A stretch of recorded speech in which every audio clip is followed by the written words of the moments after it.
Just fight a little longer, my friend. It's all worth it in the end. But when you got nobody to turn to, just hold on and I'll find you. I'll find you. I'll find you.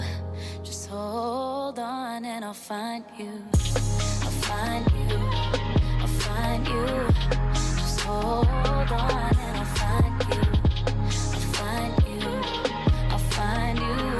Just hold on and I'll find you. They say fear haunts you and pain hates. I say pain strengthens and fear drives faith. And I don't know all of the outcomes, don't know what happens tomorrow. But when that ocean of doubt comes, don't let me drown in my sorrow. And don't let me stay at the bottom. I feel like this hole is too deep to climb. I've been looking for a way out, but I settle for a peace of mind. Picking up the pieces of my life and hoping that I put together something right. Tell me all I got is all I need. Tell me you gon' help me stay and fight. The world tryna play with my soul. I'm just tryna find where to go. I'm tryna remember the way. I'm tryna get back to my home. But I can't do this on my own. That's why I'm just trusting in you. Cause I don't know where else to go.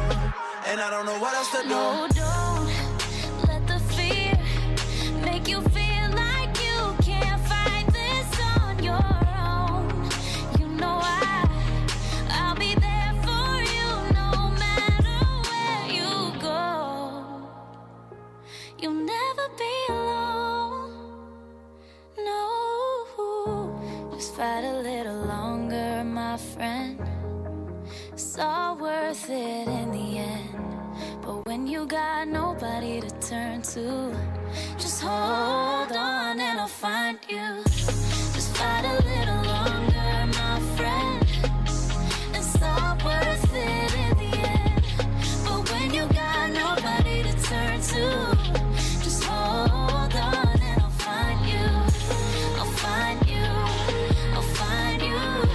Just hold on and I'll find you. I'll find you.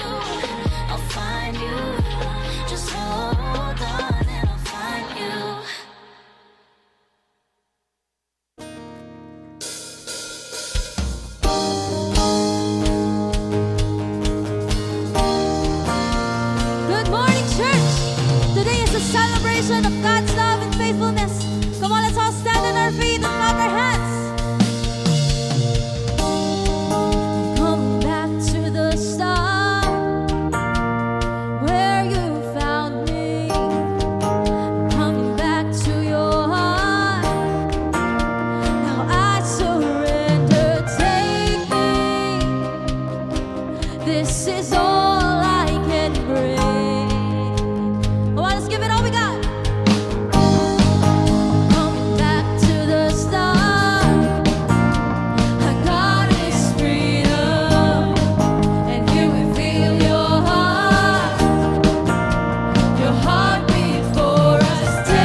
on, sing it out. You make all things work together for my good. All with other hearts, hands raised.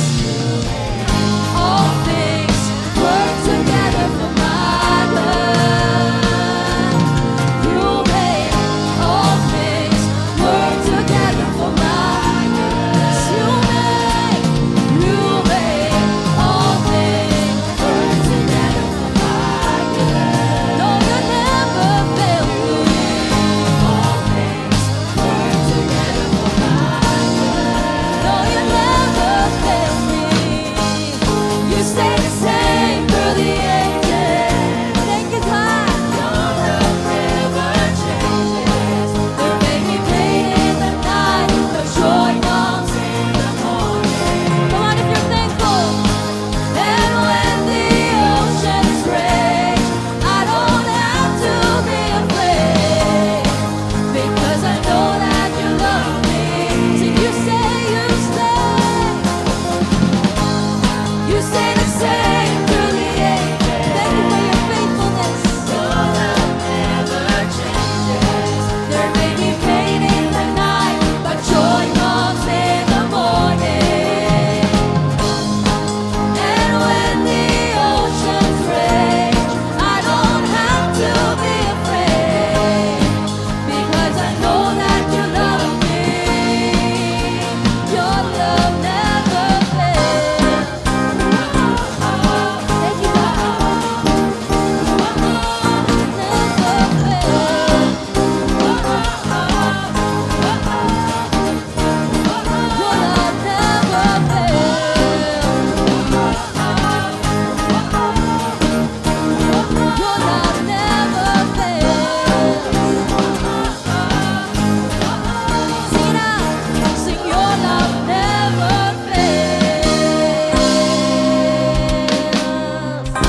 If you believe that God is faithful in your life, come on, you will clap a little bit harder. Come on, let's praise Him. Purihin natin ang ating Diyos. We can do better than that. Sa lahat na nakatanggap ng pag-ibig ng Panginoon. Come on. Praise Him a bit more. Jesus!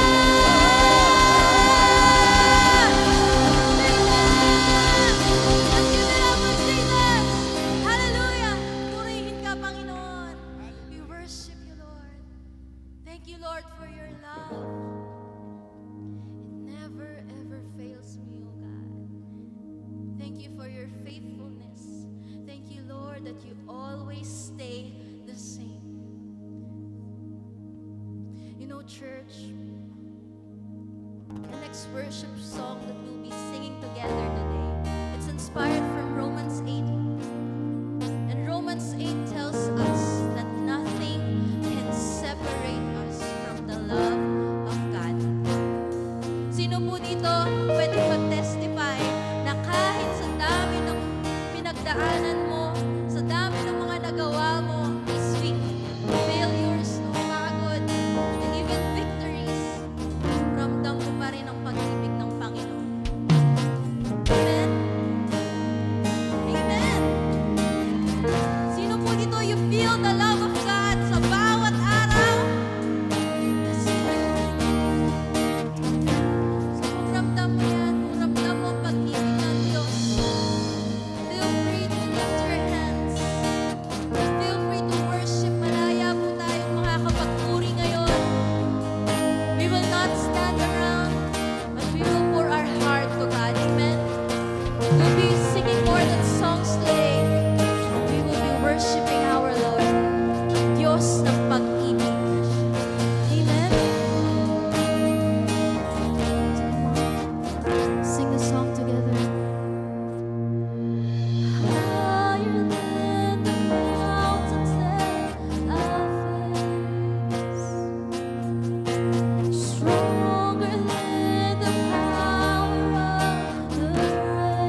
Fill this room. Fill this room, Lord, with your love. Fill everybody with your love. Oh,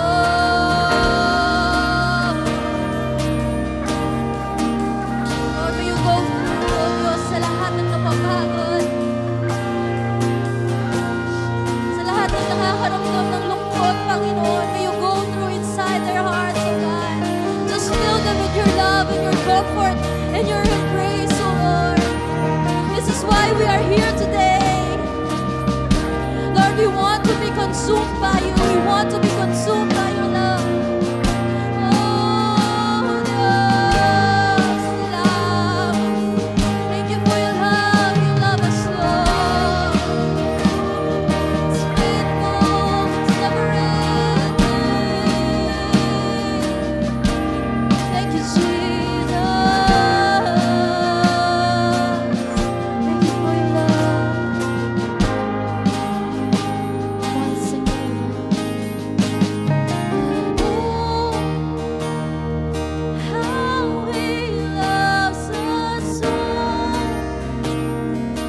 Oh, how He loves us. How He loves us, Lord. We thank you, God. And oh, how He loves us so. Oh, how He loves us. How He loves us. Come on, feel God's embrace. Sing on and on. How He loves us so.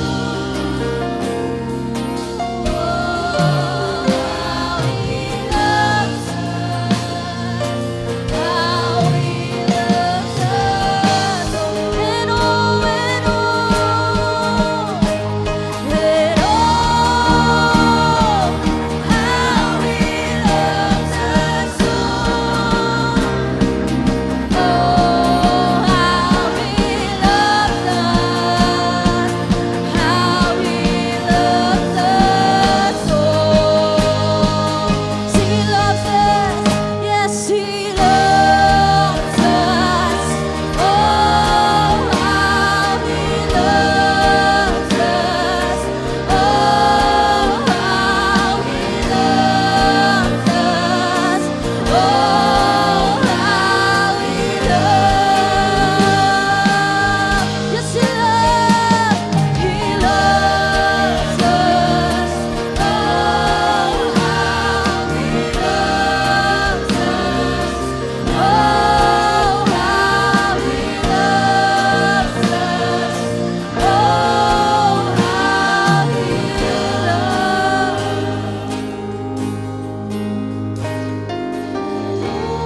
Sing one more time.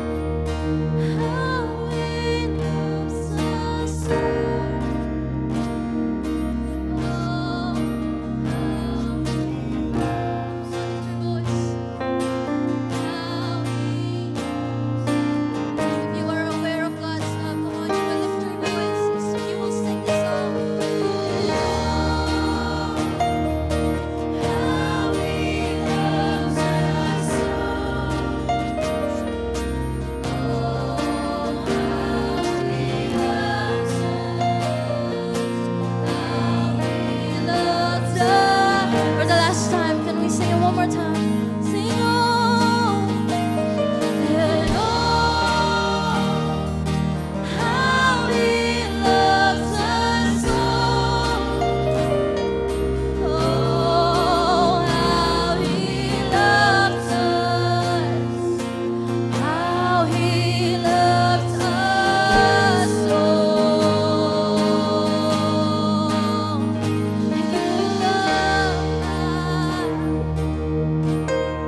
ever faithful. Your love that's constant, never fails. Thank you, Lord. Salamat sa pag-ibig mo, Panginoon. The reason why we're standing here today It's because of your love.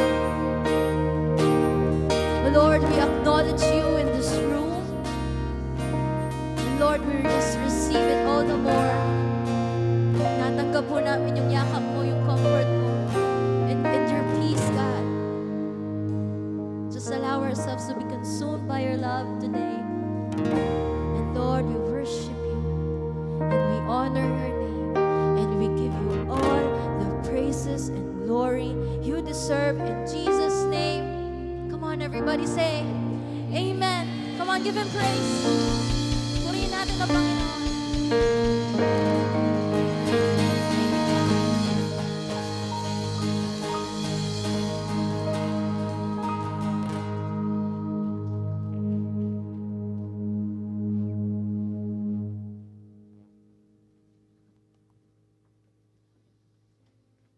And of course, bago po ako mag-start, gusto ko pong i-welcome na ang family na nag-start, ang pillar po ng church natin sa Canada. No, sila po ang ating partners doon. No, dahil sa kanila, kaya tayo nagkaroon ng church sa Life Giver Regina. Ang Sarah family, pakitayo po naman. And of course, si Nanay Aida. Ayan, Sister Grace, harap po sa kanila. Ayan, si Jess and si EJ. Ayan, mga magpapastor na yan. Si EJ, di ba? Ayan, sila pong mga leaders natin doon, no? Talagang hindi tatakbo ang life giver natin doon kung wala sila. Ngayon, naiwan si pastor doon kasi nandito silang tatlo. Sino worship doon? Meron naman ano? Okay, yan. Yung ating drums ay galing po sa kanila. Amen. Grabe, discounted na discounted talaga. Okay. Ayan. So ngayon pong umaga, no, alam ko, no, it's the month of love. And last series na natin ngayong February. Anong first series natin? Oh, wala akong pamigay. Kaya wala sumasagot, wala akong pamigay. Ha? Oh, God at iba pa. Series natin yan eh.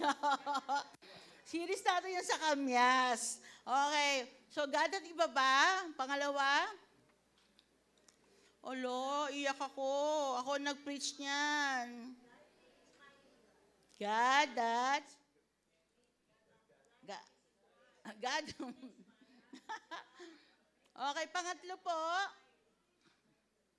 Kahapon, nung Sunday lang yon si Bishop and now, to culminate po yung ating series. Ha? Ayan, okay. Actually po, most people think that pag ang 1 Corinthians 13 po ang pinag-uusapan, ito po ay about kasal. No? Pang kasal lang, or pang Valentine's lang, or pwede naman pang caption sa Facebook. No? Pag sinabing 1 Corinthians 13. But biblically po, it is not a wedding vow. 1 Corinthians 13 is a correction letter. No, correction letter siya. Paul was not writing to a honeymooning couple. It was correcting. No? Si Paul po, kinokorrect niya ang divided, immature, and morally confused church in Corinth. They were spiritually gifted, but relationally broken. Yeah. Yung church ng Corinth, they spoke in tongues, they prophesied, they moved in power, but they did not know how to love. Remember 1 Corinthians, no? Bina-explain yun. And Paul interrupts in between. Sabi niya, teka muna, actually, sabi niya, in 1 Corinthians 12:31, I will show you a more excellent way. Diba? In other words, there is something higher than gifting, higher than talent, higher than spiritual activity, and that is love. Yeah. So love is not one gift. Love is not one gift among many, but love is the governing principle of all gifts. So without love, sabi, everything collapses. No? Pag walang pag-ibig, kahit anong galing mo, mag-prophesy, anong meron kang gifts, baliwala daw lahat yan. That's why, no, ang 1 Corinthians 13 po ay nasa gitna ng 1 Corinthians 12, which is about the spiritual gifts, And 1 Corinthians 14 about the proper use of gifts. Ayan, so pinaggitaan siya. And here is our big idea. Sabi niya, love is not just something you feel. Di ba? Ang mga kabataan, love daw is not something you feel, but love is someone you reflect.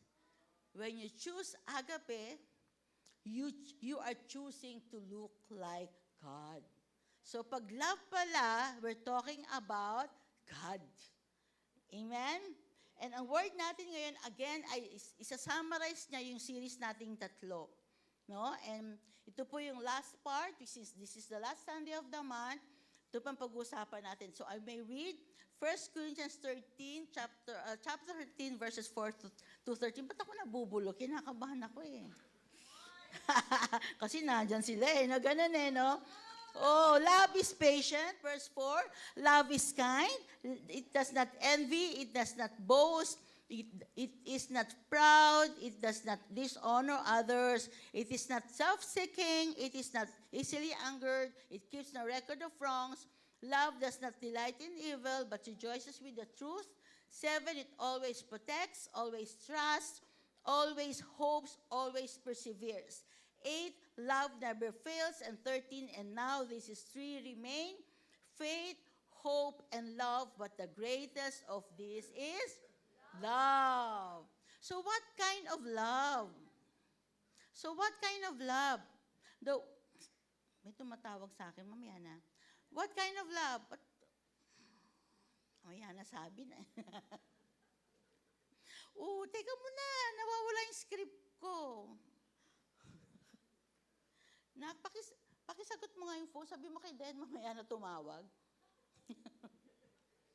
Kamu nandito ako sa magpipreach. Parang lahat nung nagpipreach din ako, may tumawag din, ano ba yan? So now, the greatest of this is love. So what kind of love? Ano ba yung love na pinag-uusapan sa 1 Corinthians 13? The love is the word, the meaning is agape. Tama ba yung pronunciation ko? It's not eros, romantic passion, not phileo, friendship love, or not storge, a family affection. Agape is the God kind of love. Wow! Kaya pag sinabing, actually may akong kaibigan, tawagan nila agape. Agape. Sabi daw, agape means it is self-giving love. It is a covenant love. It seeks the highest good of the other person. It is not based on feelings or emotions. It is based on decision. So it is chosen love. And that's why po, ngayong umaga, ang title po ng ating message is, Piliin lagi ang love. Piliin lagi ang love. Because agape is not an accidental, it is intentional. Sige, let's pray muna. Lord God, thank you. Samahan mo kami ngayong umaga. I pray for your Holy Spirit to be with us. Give us understanding what is love or the meaning of love. Tulungan mo kami, turuan mo kami ngayong umaga. Salamat po sa pangalan ni Jesus. Amen. 3 truths po ang pag-uusapan natin ngayon. The number 1 truth is this. Ang love na galing sa Diyos ay patungo sa purity. Okay. Love that comes from God leads to purity. Verse 4 sabi doon, di ba? Love is patient, love is kind. So love is patient since agape, di ba? Love, same meaning or same word as agape. So agape is patient. Ang word daw nito in Greek is, pasensyahan nyo na pa ako pag di ko ma-pronounce ang tama, macrothymane. Macro means long, o thymos means temper or passion. It means, so pag sinabing patient, it means long-tempered, slow to react, and slow to rush. Ayan, pag pasensyoso ko, ganyan ka pala talaga. So real love knows how to wait without manipulating the timeline. So pag ikaw talaga ay umiibig ng totoo, ikaw daw ay naghihintay. So pag mahal mo ang isang tao, sasabihin nila, if you love me, tama nga, no? Ewan ko lang, pag February talaga, marami daw mga cases na gito. If you love me, prove it. Naku naman, sige nga. That is not agape. Pag may nagsabi sa'yo ng gano'n, hindi agape yun. Ang tawag doon, pressure. Pinipressure ka. Di ba? Ang agape says, if I love you, I can wait. Dahil mahal kita, kaya kong maghintay. Yeah. Sino mga single? Sasang mga kamay. Kaway-kaway. Single. Single, kaway-kaway. Yan. Ito, singles ha. If the relationship is rushing your body, rushing your emotions, or rushing your commitment, ask yourself, love ba ito? Oh. Or, this is fear of losing. No? Napipressure ka eh. Takot, teka muna, natatakot pa ako. Love ba ito? Or takot lang ako mawala siya. Ayan. So, purity is not about depression. Purity is about protection. Amen ba doon? So, love that absorbs inconvenience with retaliation. No? So, ang pag-ibig o si agape ay humahaba ang pasensya bago mapatid. No? Bago daw siya pumutok o bumigay. Mahaba ang pisi. No? Ganun daw ang pag-ibig. No? Talaga naman. May kakilala ako, 7 taon na, naghihintay. Ika-8, busted. Bilo mo, 7 taon naghihintay. Ika-8 year, busted. Ang sakit sa dibdib. Ang haba ng pisi. Grabe, naghintay. Pero, so, ang agape o love, o ang pag-ibig matyaga, o mapagtimpi, pero di naman ganun kahaba, di ba? Mga lalaki, maghihintay ba kayo ng 7 years? Ha? Depende. Tapos ika-8 taon na lang sabi, sorry, it's not me, it's not you, it's me. Ay, ganun ba yun? Tama ako, baliktad. Di ba? Nakakata-cute ang mga ganong klase. Yeah? So, sobrang timpi naman. Pero hindi yun ang pinag-uusapan natin. Hindi umaalab daw. Pag love, hindi umaalab ang sexual passion. Na hindi makapagpigil, na pag hindi na makapagpigil, nakakagawa ng kasalanan. O kaya, minsan, krimen. Kaya minsan, di ba, may mga tatatagpo ang mga pinatay na babae sa kondo. Di ba, may mga ganon? Grabe, mga sakim na pag-ibig. Hindi ito sumasabog dahil sa passion. It controls the flame. It does not allow sexual desire to rule the soul. No, naiintindihan niyo po ba ako? It chooses, oo daw, thank you. Buti pa siya, naiintindihan ako. It chooses restraint because it sees covenant ahead. Nagpipigil siya kasi alam niya, oops, may covenant, may mangyayari sa amin doon sa dulo. Nakuha niyo ako? May pinipigil at tinitis kasi ang goal niya ay purity. Di ba? Kontrolado niya yung pusok at alab ng dibdib niya. Amen? Sino makausap ko dito? Mga bata ba? Nagsispread ito ng purity sa loob ng pagkatao para talunin at ilampaso ang sexual passion o alab sexual.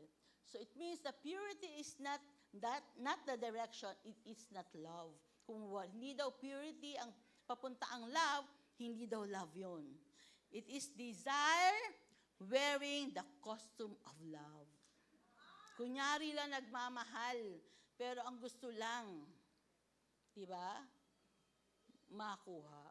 May kakwentuhan, ay no, wag na, chismis yun, pag kinuwento ko sa inyo, wag na.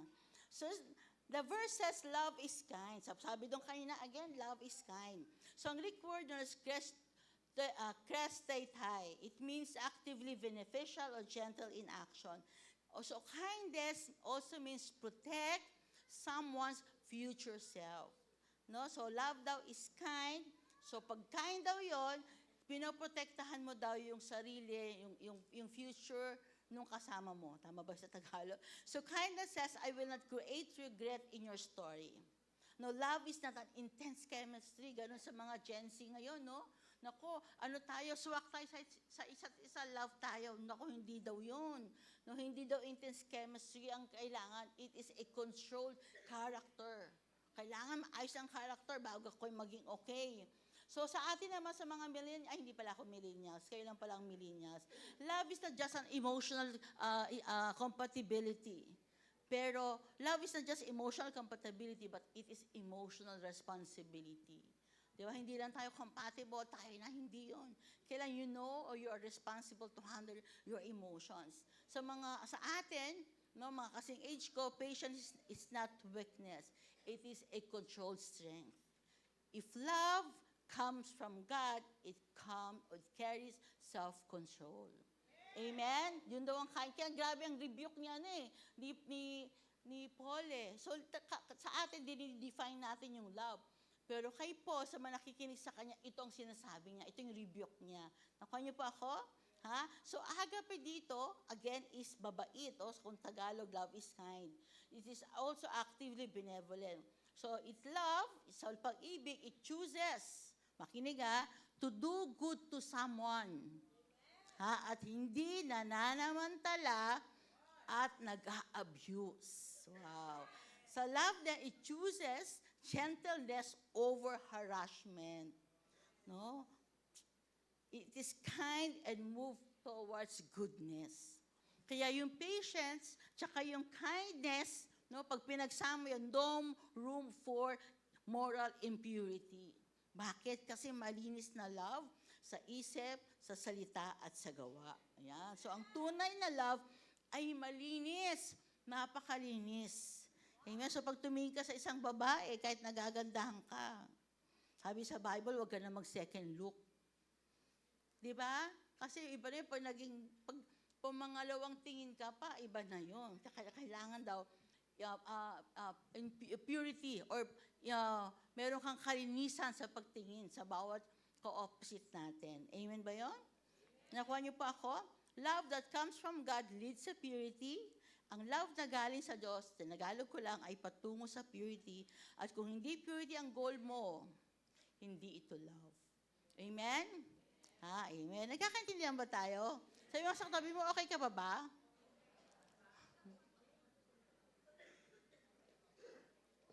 Number 2. Truth number 2. Maikli lang po yung pag-uusapan natin ngayong umaga. Ang tunay na love, alam ang hangganan at ang goal is to honor others. True love knows boundaries. And its goal is to honor others. Amen? Yan. So verse 5, sabi niya, it does not dishonor others, it is not self-seeking, it is not easily angered, it keeps no records of wrong, love does not delight in evil, but rejoices with the truth. Now, ang Greek word po ng dishonor here is askemone. Ayan. It means does not behave indecently, does not act shamefully, kasi talaga naman, does not strip someone of dignity. Okay? So, ako po, no, I will tell you as a pastor, love never treats someone as a consumption. So, pag nagmahal ka, whether liligawan mo pa lang or asawa mo na, wag mong isipin o i-treat ang itang ito, nako, it is for my consumption, it's for my benefits. Amen? So, you are not a body to be used. Ikaw din, pag babae, no, mga babae, no, minsan kasi, you look for love outside, kasi you miss yung love, true love sa loob ng family. And sometimes yung mga ganito ginagamit yung katawan, di ba? Just to gain, us to experience love. Kaya sabi niya, huwag mong gamitin yung katawan mo to be used by others. Kasi nga, gusto mo ng pag-ibig. Ikaw ay gawa ng Panginoon, kawangis ka ng Lord. So you have to protect and love your body. Amen ba yan? So you are not an emotion to be exploited. Amen? And you are not a temporary experience. Hindi ka laruan. Diba? Hindi tayo laruan. It's vice versa. Hindi lang naman lalaki naglalaro, pati babae naglalaro din. Diba? So, sabi doon, do not love. Sabi niya, love. Sabi doon, love does not dishonor others. You have to respect others. Amen? Kahit sabi mong may asawa na, as mag-asawa na kayo, still, you honor your partner. Huwag mo lang siyang gamitin, no? Na palabigasan ng pera. Joke. Love does not self-seek. Sabi doon sa Greek, it does not insist on its own way. Ako to, hindi dapat ako masunod, no? The modern translation nito ng self-seeking is me-centered. Alam niyo yan, me-centered, ako lang. No, me-centered. In your relationship, no, pag sinabi mong self-seeking, sabi niya, lagi ikaw ang tama. Or lagi ikaw ang masusunod. May ganyan ba? Ganyan ba ang partner? Ay, meron. Laging ikaw lang ang masaya. Of course, hindi ganun ang agape love. Ang tawag doon, ego. Ego. And if may ganon, sabi niya, marriage collapses when ego leads. Di ba? Pag yun ang pride ang nauna, ako talaga naman, masisira ang relationship. And you know what it means to adjust sa ating mga medyo may edad na. Medyo pa lang ako medyo may edad pa lang ako. No? Di ba? Sa ganitong edad, marunong ka na mag-adjust. Tama? Eh, pag bago pa lang, nakakita nga ako. Puro ako nakakita. Nakakita nga ako no? 1 taon pa lang, magdi-divorce na. Di ba? Kaya pinag-iisipan talaga So, it means sa atin po, na matagal nang mag-asawa, talagang alam na natin medyo mag-adjust. Actually, ito kwento lang, no? Sabi ng biyanan ko, sabi niya, 10 years daw silang mag-asawa, 10 years daw yung adjustment period nila. Kayo, ilan taon ang adjustment nyo? Hanggang ngayon daw adjustment period nila. Sa akin pa, ay siguro maybe, hindi naman, ang tagal naman ng 10 years, maybe 5 years. No, adjustment period. Kasi sanay ka matulog mag-isa, di ba, alam mo, di ba? So 5 years. Kaya nga, pag 5 years daw, pag hindi niyo daw nalagpasan yan, divorce daw ang nangyayari dyan. Hindi ako nananakot, Yung mga bago mag-asawa, teka, nakakaisa na tayo, yes. Nakakadalawa na, yes. Nakakatatlo na, yes. Nakakaapat, yes. Nakakalima, naka-anim na, lagpas na tayo, di ba? Mga ganun, kasi nga nagkakakilala pa lang kayo, so there's an adjustment period. Pero sa atin, tapos sa first year pa lang, alam mo mag-aasawa na kayo, di ba? Dapat mag-adjust ka na. No? Alam mo na yan. Di ba? Kunyari, hindi mo alam, yung partner mo pala naghihilik. O, di ba? O, nagsama na kayo ng unang gabi, naghihilik pala, di ka makatulog. Adjust din. Paano ka mag-adjust? Tadyakan mo gano'n. Para ito magilid, kayo naman Kasi daw, para mawala yung hilik, tatagilid daw gano'n. Di ba? Ay, hindi na, wag na. Chismis na naman niya. Ang dami ko alam na chismis na. Hindi, joke lang. Ayan, so stop thinking, no? Sa mga millennials naman, stop thinking compatibility alone sustains marriage. Kasi hindi kami compatible Diba? Kaya hiwalay na lang kami. Hindi. You need to really adjust. Love is not aesthetic alignment. It's about character alignment. Kaya tayo tinuturo natin, no? Na while waiting, you have to really learn. Diba? Kailangan mag-aral ka na, mag-adjust ka na, no? Talagang aralin mo lahat ng bagay. So, alam mo, actually po, yung chapter 30, lagi makita mo, not, di ba? So, sabi doon, love is not, what love is not. Pag-usapan natin yan. So, ang title dito, what love is not. Kung bibigyan mo ng another title, pero hindi yan ang nilagay ko So, nagsiserve din yun, what love is not, nagsiserve din ito ng boundaries. Diba? Yung iba, dahil may boundaries, galit na galit. Kasi bakit nilagyan ng boundaries ang love? Actually, diniscuss ko ito nung sa word ko last time, what are the different kinds of boundaries? Hindi ko na siya uulitin ngayon, no? So, bakit may limit o boundaries? O bakit may hangganan? Ang goal ng limitation or limit is to give honor to life and people. Hindi ko ito magagawa kasi hindi kita magagalang. Nakuha niyo po ako, so pag may boundaries, pag ginawa ko to, of course, hindi kita magagalang. Kaya may boundaries para magalang kita. Nakuha niyo po ako? So love never takes what covenant has not yet blessed. Hindi mo pwedeng magawa yung mga bagay na hindi dapat gawin outside covenant or marriage. Okay? So, if there's no covenant, there must be a boundary. Pag wala pang kasal, may boundary pa daw yan. So, boundaries are not restrictions. They are protections. Naiintindihan niyo po ako? Now, tignan natin ano yung mga what love is not. No? Sa kanina binasa ko yan sa verse 4 pababa. Sabi niya, it does not envy, meaning it does compete with other blessing. Hindi siya, dahil mainggitin siya, hindi siya nakikipag-compete sa blessing ng kapartner. Nakuha niyo? Hindi ko siya explain, dadaanan ko lang to. It does not boast. Hindi niya kailangan ng applause, no? Ng papuri. It is not proud. Walang inflated ego, hindi mayabang, hindi nagmamayabang, hindi lumalaki ang ulo. Grabe pala ang love, no? Meron kayang ganito? Sino mo yung katabi mo, ikaw ba yan, Mr. Love? Sabi niya, it does not dishonor others. It respects dignity, meaning even protects, hindi namamahiya, hindi nagmamaliit, hindi nagbabaksak ng tao, walang, inaisip ko si body shaming, no? Hindi naman. It does not shame, hindi siya nagbibelittle o hindi siya nag-humiliate. Grabe, no? Yun yung mga bagay na hindi mo dapat gawin kasi nagmamahal ka.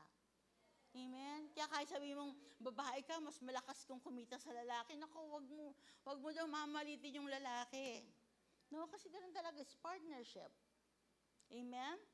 Number 5, it is not self-seeking. It does not ask to be first or what do I get. Instead, how will I serve you? Ano bang pwede kong gawin sa'yo? Yun daw pala ang love. No? 6, it is not easily angered. Hindi sumasabog. Konting ano lang, ang daling magalit. Diba? Hindi pikon. Yan. Sino mga pikon? Hindi magagalitin. Yan. Yan. It is not emotionally explosive. No? Madaling sumabog. Nako. So love is control, temper. No? Kontrolado mo. Instead, no, kailangan yung temper mo, nako-control mo yon. Amen? Amen. Ako, buti na lang. 7, it keeps the record of wrongs. Nako. Alam niyo yung logizetai, sabi niya, logizetai is an accounting term. Sabi niya, love does not keep a ledger of offenses. Alam niyo ba, meron din palang emotional ledger. Kung sa accounting may ledger, meron din pala, sino ba, lalaki o may babae? Yung may emotional ledger, laging, mali mo to 1, 2, mali mo to nakakaapat ka na. 2, mali mo to Lahat ng mali nakasulat. No? Kaya nga, pag love daw, it keeps no record of wrong. Dapat may amnesia ka. Tama ba yun? Amnesia sa pagkakasala. Minsan yung kapartner mo, nagiging historian na. Alam niyo historian? Ha? Hindi bumabalik sa, alam mo, natatandaan ko, ginawa mo to dati sa akin eh. Hindi talaga ito, ginawa mo to eh. Di ba? Yan. Sino dito may amnesia? Alam mo, may napakinggan ako, sabi niya nito. Ano, sabi na naman, ano? Sabi sa FB, sa ano siya, scientist parang sa gano'n. Sabi niya, usually daw, yung galit, madali daw mawala yan. Usually mga 90 minutes, nagsasubside yung galit. Bakit daw ang tao nagre-record ng mga mali at matagal na hindi doon nakakalimutan? Diba? Kasi pag nagalit ka, maya, kita mo, mabigyan ka lang ng cake, umingiti ka na eh, di ba? Mga gano'n, no? Nariregaluhan ka lang, okay na. Pero bakit daw bumabalik? Kasi daw ganito, may mga mali daw yung tao na wala ka ng galit, pero lagi mo daw binabalik sa memory mo yung ginagawa niya. Kaya lagi mo daw naaalala. Nakuha niyo ako? Kunyari, nag-away kaming dalawa ngayon, no? Yung ginawa niya sa akin, talagang super sakit. Pero yung galit ko sa kanya, nag-subside na. Ngayon, bakit na natin yung galit ko sa kanya? Kasi nga, paggabi, ano nga ba yung ginawa niya sa akin? Talagang masakit eh. Teka talaga may ginawa siya sa akin eh. Nakuha nyo? Wala nang galit, pero dahil isip ka pa ng isip, bumabalik tuloy yung galit. Nakuha nyo ako? Ganun pala yun. Sabi ko, kaya pala. No? Kasi na-experience ko din yun eh. Ako po, sabi ko nga, para akong may amnesia din ako. Madali ako makalimot, madaling mawala. Pero napapansin ko, bumabalik. Yung pala, yun nga, ay okay, kaya pala kasi lagi kong iniisip. No, kaya pag may nagawang mali, tapos nag-subside na, wag mo nang isipin, okay na yun, nagpatawad ka na. Nakuha niyo po ako? Kaya pala nalanatili kasi pabalik-balik mong iniisip. Masyado. Ay tayo pa naman nag-overthink, di ba? Kaya tuloy hindi nakakalimutan. So, ang tunay na pag-ibig, hindi nagre-record ng mali. Yung emotional ledger, dapat itinatapon na. Amen? Amen kayo ng amen. Ang daming ledger dyan sa bag nyo eh. Diba? Kakamali lang ng asawa mo. Sabi ko na nga ba, kahapon, ganyan ka ngayon, ganyan ka pa rin. Ano ka ba? Paulit-ulit. Number 8. Sabi niya, love does not delight in evil, but rejoices with the truth. No? Alam ng love, saan siya hindi natutuwa. Hindi natutuwa ang love sa evil or sa masama. Hindi niya ito sineselebrate. Amen? Diba? Siyempre, pag mag-asawa or magkaibigan or so ever, pag may mali, hindi ka talaga masaya. Diba? Kasi love knows where it should not rejoice. Alam mo, pag hindi siya tama. So here's the summary. So if purity is not the goal, if honor is not protected, if dignity is not preserved, then it is not love. Lalim ng pag-ibig, no? Talagang kailangan purity. Kailangan may honor. Kailangan may dignity. If no, parang ikaw ay talagang nagagawa natin ng pag-ibig. Last, in the truth number 3, sabi niya ganon, ang love ay tipan, pinipili ang marriage araw-araw. Love is covenantal. It chooses marriage every single day or every day. So pag may pag-ibig, no, if you choose love, chosen love always lead to covenant. Pag ikaw nang ligaw at hindi mo planong pakasalan, wag mo nang ligawan. Amen? Kaya yung iba, nagbibilang. Alam niyo, minsan naalala ko, nalilito ko, si Lord pala minsan fickle-minded. Sabi nung isa, talagang siya ang will ni Lord para sa akin. Talagang siya, liligawan ko siya. Tapos maya-maya, nag-iba, after 2 months, di pala siya pala. Tapos after 3 months, hindi pala siya pala. Nakakailan na si Lord? 3? Si Lord ba pamali-mali? Hindi. Kaya tayo, ang prinsipyo na tinuro sa akin ni Lord, huwag kang manliligaw pag hindi ka sigurado ang pakakasalan mo. At ikaw naman, babae. Kasi lalaki naliligaw, di ba? Pag ikaw naman, babae, sino mga babaeng dalaga? Yung mga dalana, pwede lang sumagot. Ay, hindi, joke lang. Pero pag ikaw naman dalaga, huwag ka namang yes ng yes kung hindi mo naman di pakakasalan. Diba? Sabi dito, if you choose love, ang ending niyan, kasal. Para walang pusong nagturugo. Boy! Diba? It's okay kung ayaw ko sa'yo. Kung oo ka ng oo, kasi ikaw pleaser of man ka. Diba? Pag kinasal, After, wala pang 1 taon, divorce na tayo. Hindi pala ikaw will ni Lord sa akin. Ano ka? Pero mo, nag-propose ka, tapos hindi pala ikaw will ni Lord para sa akin. Amen? Yung mga nag-propose dyan, siya na ba talaga? Kayo ba mag-end in marriage? Oh. Pag hindi, bitaw. Huwag nang patagalin pa. Tinatali mo yung babae o lalaki sa ganyan, tapos yung pala hindi kayo. Eh kung may iba, gusto umentra kasi kayong dalawa, siya pala ang will. Di ba? Hindi ako nagagalit, nagkukwento lang po ako, ha? Chosen love leads to covenant marriage. Di ba yun ang pinag-usapan ni Bishop nung last Sunday? It's about marriage. Di ba? 6, sabi dun sa verse, but rejoice with the truth. 7, it always protects, it always trusts, always hopes, always persevere. Love never fails. Ang dami niyang prerequisite about love. No? 13, and now this remains faith, hope, and love, but the greatest of this is love. So, bakit kaya ang worldly marriage are always failing? Hindi naman lahat, pero bound to fail. Ang worldly, marriage. Kasi, hindi sila based sa covenant. Kasi sa ibang bansa, di ba, bilis lang divorce, kakakasal lang, divorce. Kasal, divorce. Kasal, divorce. Kasi hindi sa based sa covenant based sa feelings. Ang ganda. Naku, may benefit ako, kaya pakakasalan ko ito. Kaya, ang bilis ng divorce. Pero sa atin as Christian dito sa Pilipinas, God hates divorce. Kaya bago ka mag-yes, bago ka magpakasal, pag-isipan mo muna. Amen?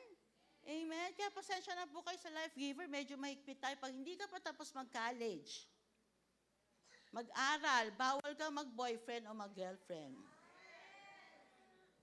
Di ba? Kasi pag high school ka pa lang, kaya mo bang mag-decide, bakit firm ka na ba emotionally? In love ako sa kanya, talagang mahal na mahal ko siya, ha?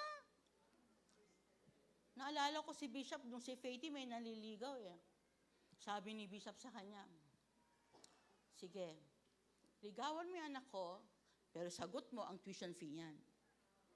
Nasa Miriam College. Bakit? Kasi, iistorbohin mo pag nag-away kayo, di ba kakapag-aral ang anak ko? Iiyak yan. Paano mag-aaral? Di ba? Nakulitin niyo ako? If you're not matured enough, don't enter into a relationship. Ito pa, alam ko kay Shobe to narinig kong preaching Pero pang date mo, kinukuha mo sa nanay o tatay mo, pang date mo, dapat naman bago ka makipag-date, pera mo na ang pinag-date mo. Amen? Paano ka magkakapera na pang date mo? Magtrabaho ka muna. Ayan. Ginagalit niyo ako Ang dami ko pa namang hugot pag ganyan. Amen? So love is not just like that. It's based on a covenant. Siya na ba? Oo. Anong verse mo? Anong sabi ni Lord sa'yo? Ikaw, pag minaligaw sa'yo, Marsha. Kaya nga, mali yung 4 Ay, 3. Yung ngayon pang-4, tanong mo anong verse ang bigay sa'yo ni Lord na ako talaga. O, ganon. Dadaan ka sa spiritual parents ko, teka muna. O, ganon. Parang yung pang-4 mo, totoo. Grabe naman, ay, higpit. Ang higpit. Okay, tuloy natin. Napapalayo ako 20 minutes na lang ako. Teka lang. And the covenant lies of God, again, is based sa agape. So, una, sabi niya, love, it rejoices with the truth.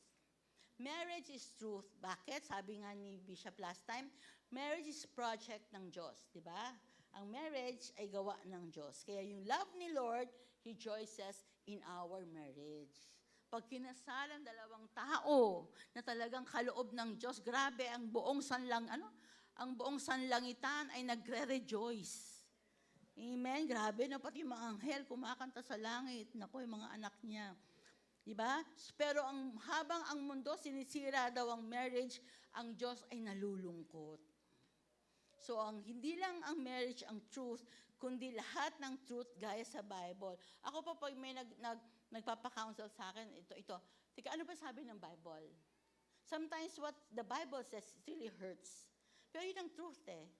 Yun ang tama at dapat nating gawin. Di ba? Ano bang sinasabi? And minsan talaga hindi nakakatawa. Pero if you will really obey the word of God, grabe. No, magiging maayos ang lahat. Di ba? And the next is the word always in. Sabi doon sa susunod na verse is always, di ba? Protects, di ba? Always, always, always. Naku, kung susunod doon. And always means panta. Pag sinabi sa Bible, always protect, always hope, always means in all circumstances or in every circumstances. Sabi niya, love is consistent always. Love is not seasonal. No, hindi siya, mahal kita ngayon, bukas hindi. No, it's consistent. Kasi yung love ni God is consistent. Minahal ka ni Lord noon, minahal ka ni Lord ngayon, at mamahalin ka ni Lord noon pa. Mahal ka ni Lord noon, kahit hindi maayos ang buhay mo, ngayon binago ka, at ano man ang mangyari, mahal ka pa rin ni Lord. That's consistent. Amen? Amen? And you know, yung always doon is the always of love. It's always of love. Kaya nga, ang love is covenant. Sabi doon, pipiliin pala. Alam mo yung kantang palagi? Kaya pala, nung ginagawa to, kaya pala may palaging kanta. Aba, ngayon na nagsinkin yung panta. Sabi niya, pipiliin palagi. Diba? Hindi ko alam ang lyrics, pero palagi. Ang naintindihan ko, palagi. Yun lang, palagi. Diba? So, marriage fails when love becomes emotional. Kasi, di ba, kaya nga sabi kanina, love is a decision, love is not an emotion. Kasi sa love, pag nasaktan ka, ayaw mo na, iiwan ka. Iiwan mo, makikipaghiwalay ka. But because, kahit nasaktan ka, dahil nagdinesisyonan mong mahalin siya, whatever circumstances, mamahalin mo pa rin siya. And you will stay. Nakuha niyo po ako? So it's not emotion, but it is a covenant. Yung kilig, usually starts in marriage. Yun ang, pag kinilig ka kasi pogi siya, yun, pwede na, in the end, yan, ang marriage yan eh. Nakuha niyo ako, pero yung mag-stay, yung marriage, covenant po yan. Covenant sustains it. Ano pa sabi? It always protects. Diba? Yung unang always, it always protect. Protects means to cover or to shield. In marriage, you protect your spouse's weaknesses. Nakuha niyo ako? You didn't expose them publicly. You don't humiliate them online. Yung pag-aaway nyo, alam na ng buong sanlibutan. Bakit? Na-post mo na siya sa Facebook. No? Na-announce mo na siya publicly. You don't weaponize their past. Hindi mo siya tinitreat ng past. Nakuha niyo pa ako? Ha? Real love does not, hindi mo siya kini-screenshot yung mga private conversations ninyo. Di ba, usong-uso ngayon, no? Talagang naman, pati yung mga private na ginagawa, ini-expose. Grabe. Real love does not embarrass your spouse sa anumang bagay. Real love continues to cover even after decades. Matagal mo kayong sama, lagi mo talaga siyang pinaprotektahan. Why? Because love covers marriage. Love protects marriage. Love guards the dignity of others. It does not expose shame. It covers vulnerability. Diba? So, lagi mo siyang poprotektahan. Nag-away kayo ngayon, tapos in-expose mo sa buong mundo, maya-maya bati na kayo. Sino nakakahiya? Diba? Kahapon lang, halos maghiwalay kayo. Ngayon, labing-labing na kayo. Ano ba yan? Di ba nakakita ba kayo ng ganyan? Di ba? Ano pa? It always trusts. Hindi ibig sabihin naive or blind. It is a posture that chooses belief and trust over suspicion. No, yung mga babae dyan, may mga tamang hinala. No? But sabi doon, love always trusts. Ano pa? Always hopes. Love see beyond the present failures into future transformation. Kung ano siya ngayon, may mali siya, magbabago din yan. Una-una, pinakasalan mo na yan. Alam mo na may red flag eh. Dapat may red flag pa lang, huwag mo nang pakasalan. Eh, pinakasalan mo, di tiis ka. At ganun no. But, no, kidding aside. Pero alam mo, pag siya tumanggap kay Lord, alam mo siya ay may transformation. So there's hope, always hope. Alam ko magbabago ka, alam ko babaguhin ka ni Lord. Nakakakita ng pagbabago sa darating at sinasabi ito sa iba kaya nangyayari at nagaganap. So you confess, alam kong ganyan lang yan ngayon, pero alam kong babaguhin ni Lord. Ano pa? Always perseveres. It remains under pressure. Love that stays hindi nag-iiwan, nagpapabaya, hindi lumalaban. It endures difficulties. It succeeds. It is victorious in all sense kasi nag-persevere ka, kasi nagtiyaga ka. Amen? Talagang ganyan Sige, yung mag-asawa, tingnan mo nga yung asawa mo kung katabi mo. Ay, hindi. Wala. Ganun talaga, di ba? Ganyan ka na, sige, tatsagain na kita. No. I believe in God. I have hope. Alam ko you will have transformation. Amen? And I will persevere. Tsatsagain kita. Amen. If your love today cannot endure convenience, kanya mag-boyfriend pa lang kayo, ha? Pag hindi mo na kaya yung mga inconvenience, ibig sabihin, hindi ka pa ready mag-asawa. Okay, kung di po siya kayang tiisin, talaga naman, hindi ka pa pwedeng mag-asawa. Marriage that's sustained by kilig, it is sustained by covenant. 6, love never fails. You may be disappointed by people, but you will never be disappointed by God's love. Amen? By God kind of love. Hindi ka mauubusan, hindi ka mapapagod kasi may pag-ibig ka, hindi ka manghihina, it will not fail you, and of course us. Amen? Kasi love never fails. O, kaya niyo bang magmahal? Grabe, no? Always love, always persevere, never fails. And sabi doon, in ending, and now these three remains, faith, hope, and love. But the greatest of this is love. Amen? Yung faith mo, no, minsan ang faith mo, bagamat hindi mo pa nakikita ngayon, dahil by faith ka, paniniwalaan mo. Amen? So yung faith mo will become now sight dahil nakikita mo na. Sabi doon yung hope, no, kahit hindi mo pa rin nakikita, dahil ikaw ay namamag-asa, because of your hope, then it will be fulfilled. And of course, love remains forever. Kaya nga po, sabi natin sa title, pipiliin natin lagi ang pag-ibig. Amen? Ano yung 3 truths? Number 1, love that comes from God leads to purity. True love knows boundaries and honor others. Love is covenantal. It chooses marriage every day. So again, ang reminder ko, always choose the God kind of love. Ngayon, pipiliin mo lagi yung magmahal ayon sa pag-ibig ng Diyos. Amen? Yun po, no? Actually, sabi nga, pag nagmahal ka, ng katulad ng pagmamahal ni Kristo, then, ikaw daw ay may Christ-like character na kasi napakahirap pong magmahal ng pagmamahal ng katulad ng sa Diyos. Amen? You know, this is my challenge. This is my challenge. Sensya na kayo kung lagi akong umiinom.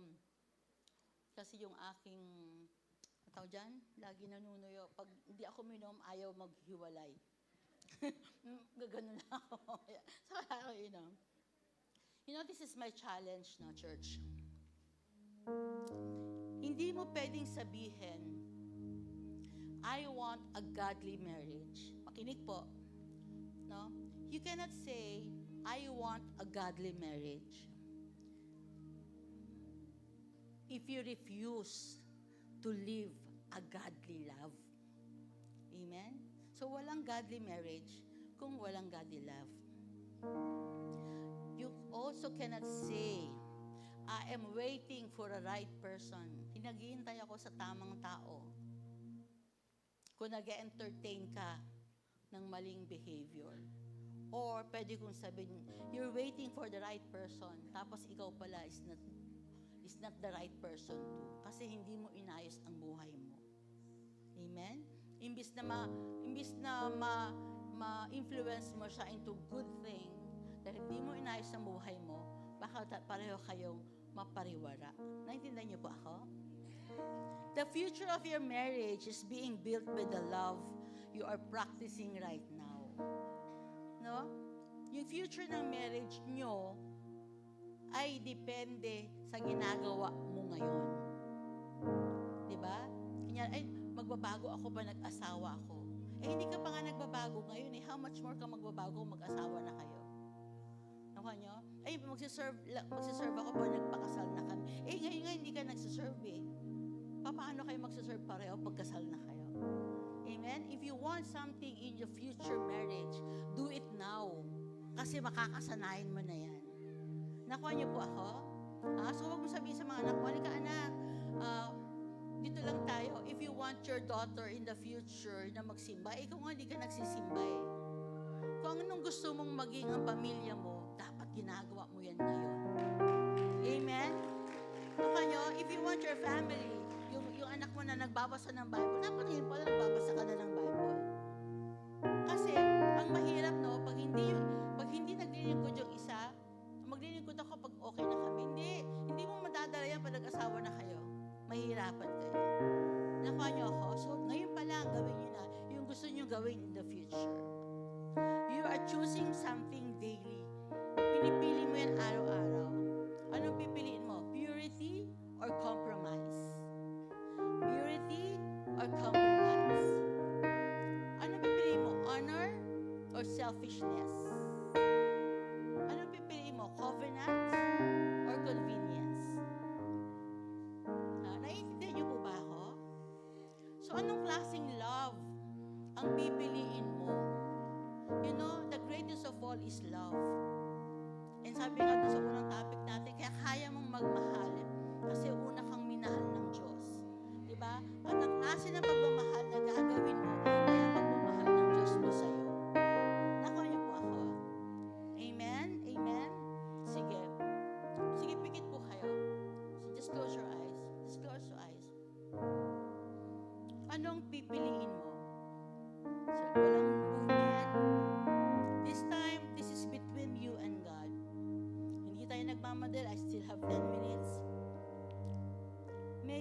Maybe napipressure ka. Maybe you feel compromised. No, may partner ka na, hindi pa nakakakilala or hindi alam ang gagawin. Napipressure ka. Or maybe may pride ka. May pride ka when you entered marriage. O ngayon, baka kaya kayo nagkakagulo ng asawa mo dahil may pride. Or maybe yung anger, gusto mong palitan ng patience, o yung patience mo napalitan ng anger. It's between you and God. Alam mo yan kung anong nasa puso mo. But this morning, again, God is not condemning you. God is inviting you. He is inviting you. Sabi ni Lord ngayon, sige, anong pipiliin mo ngayon? Anong klaseng love ang pipiliin mo?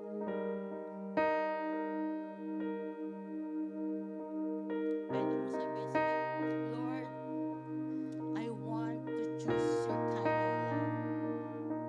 Kung pipiliin mo yung pag-ibig na gaya ng pag-ibig ng Diyos,